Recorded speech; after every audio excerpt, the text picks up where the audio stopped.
On finit cette émission avec les applications de la semaine. Gaël, est-ce que tu nous as préparé une belle application? Oui, alors c'est pas une application qui est forcément nouvelle, ça s'appelle Pushbullet, en fait j'ai du mal à prononcer. Dans tous les cas, c'est une application qui vient, qui est une pierre de plus dans ma quête à la productivité entre mon téléphone et mon PC.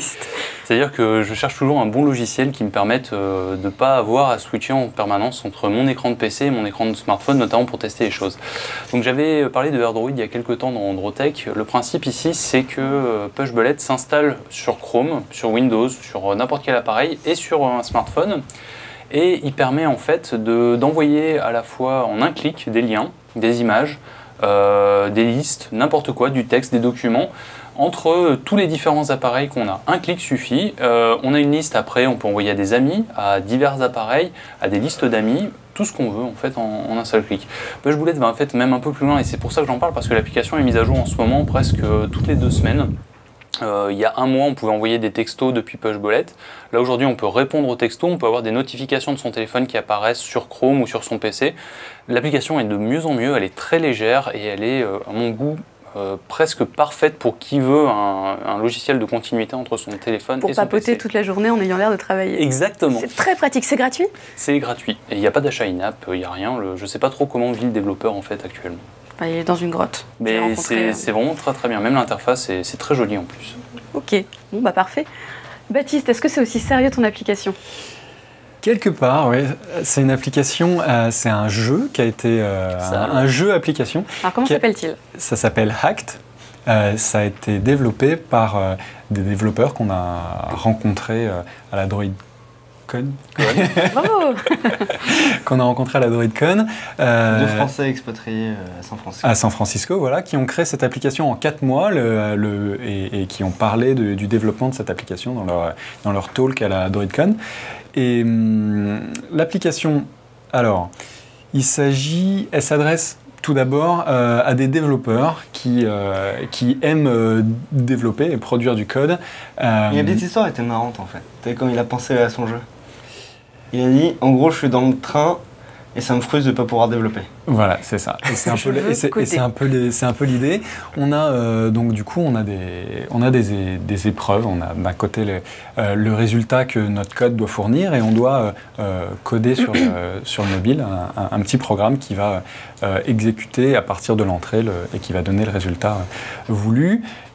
Ce qui est super bien fait, c'est qu'ils ont réimaginé un langage d'abord de programmation facile et un clavier qui permet de vraiment coder de façon super fluide où à chaque... on ne tape pas les variables ou les entrées, les fonctions. En fait, voilà, un clavier. Voilà, les fonctions sont affichées sur une grille en fait et on tape sur des éléments qui affichent d'autres sous-éléments et on n'a pas à tout rentrer à la main. Donc on imagine sinon des fautes de frappe ignobles qui ruinent tout le code, voilà, qui sont là à éviter. Le niveau est compliqué.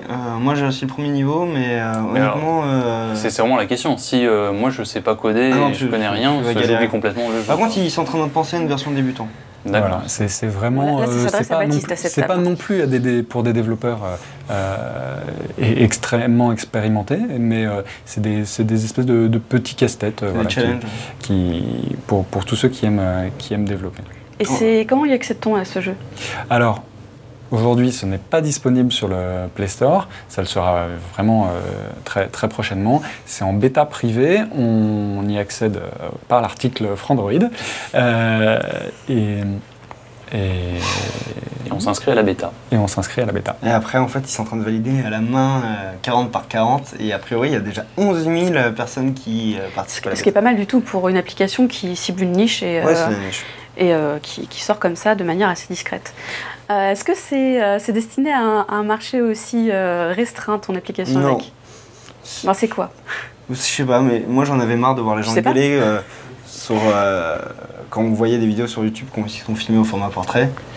J'en ai marre de ces gens qui râlent tout le temps en commentaire. Bon, effectivement, je râle dans ma tête, mais moi je l'écris pas. Et il y a une application qui va pouvoir finalement aider les gens à arrêter de faire des vidéos en mode portrait.